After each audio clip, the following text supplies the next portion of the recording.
Alright, so in the previous video we have seen implicit conversion, or implicit you can say casting conversion, whatever you guys want to call it.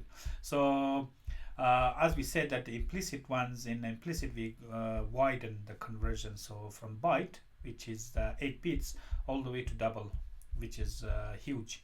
So from here in the explicit one, which we're gonna discuss in this video, in explicit type casting, our casting conversions, we are narrowing conversion. We have a double, which is big, very big, and we're going to come all the way to byte, which is 8 bits.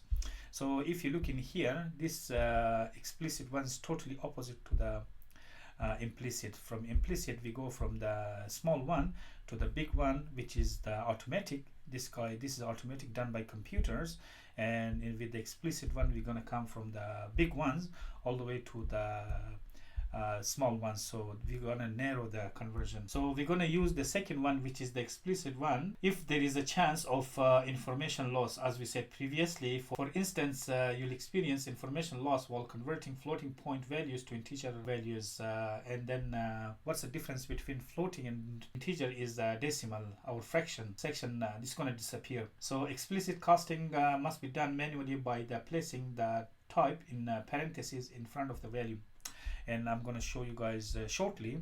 With the implicit is done automatically, as we've seen in the previous video.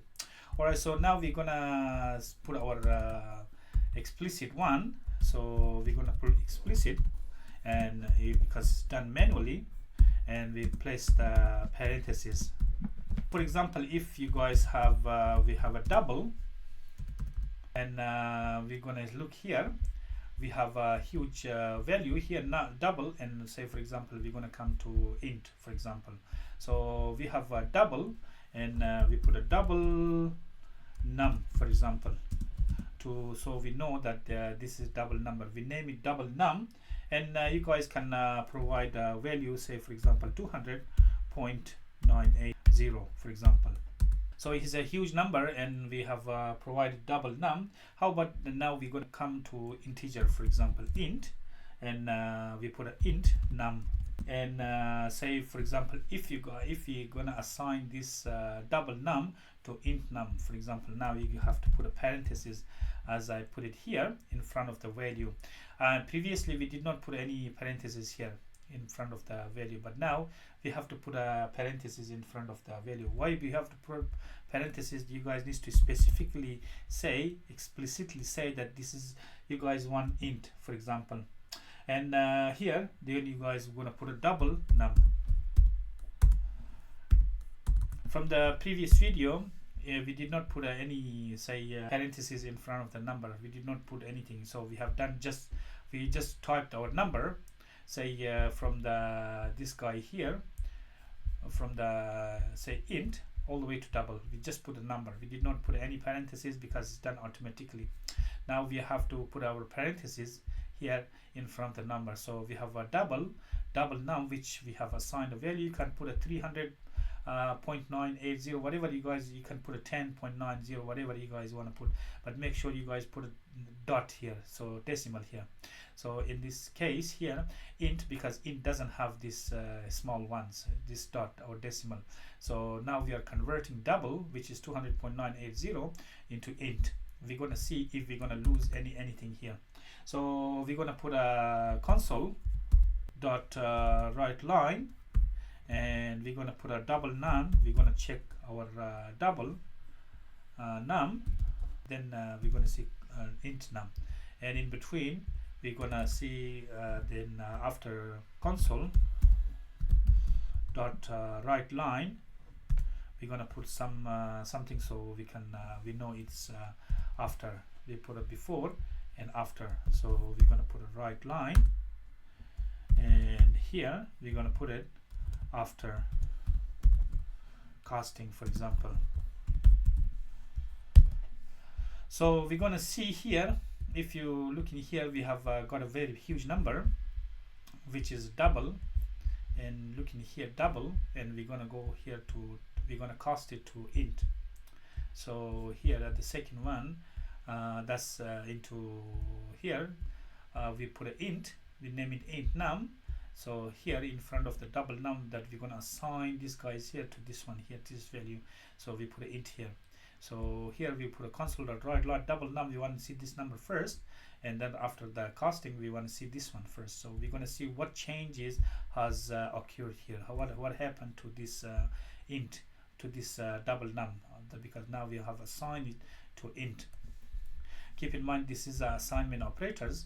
When we guys use this one, it means we're gonna take this value and from the right, and we're gonna assign it to the left. Same as with assignment operator. That's how it works. So we're gonna hit Control S, and we're gonna run our program to see what changes has happened to our numbers.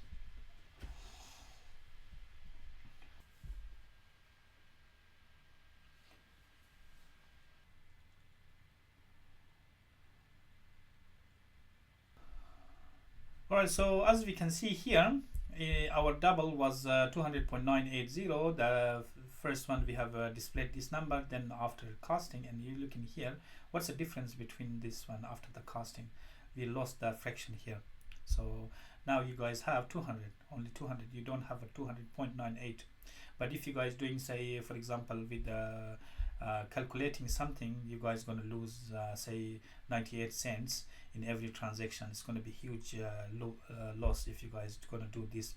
So this is something that you guys needs to consider when you guys converting manually. So explicit, you guys looking here that we have lost this this guys here, this fraction here. So, and keep in mind C# provides like for our 5 inbuilt, say methods for type conversion. C# provides explicit. We can put a convert dot to boolean. So that's the first one. You guys can use inbuilt methods of for explicit conversion. Say for example, now if you put a convert to boolean, and if you're gonna come down, because that's inside the comment, if you're gonna come down here, if you put a, say for example, convert to double, for example, convert dot to int 32. To int 32 we can do, to int 32 we can do, to int 64 we can do, for example, 2, and we can do 2 time, and we can do 2 double, for example. We can do all this. So there are nearly 5 of these. So there convert to boolean, convert to double, convert to string, convert to int 32, and convert to int 64. Say for example, how we going to use this one? Say for example, now we have int. I'm going to put you guys int, and int, for example, new int, for example, new int, and I'm going to assign say 30, for example. So how we going to use this inbuilt conversion with C#? So now I'm going to copy this, paste it here, and I'm going to put a use conversion methods, or you can say type conversion. So now we have int, and we have assigned 30. Now for example, I want to do for a string, and so I'm going to put all of them closer. So I'm going to put it here. Now we're going to put a console dot write line, and we put a convert dot to string, for example. Here it says that double num. We are not going to do this. For example, we want to do new int. So I'm going to put this new int, and then I'm going to use the same ones to, for example, double. So I'm going to copy, and I'm going to put this new int to, say, convert to string. We are not going to put a to string. We're going to put a to double, for example. We're going to convert to, and we put a double, to double, and we put a new int. So we have integer here, and we want to convert it to string, and we want to convert to double. In this case, we have converted double to int, for example. So now we're going to do the other way around.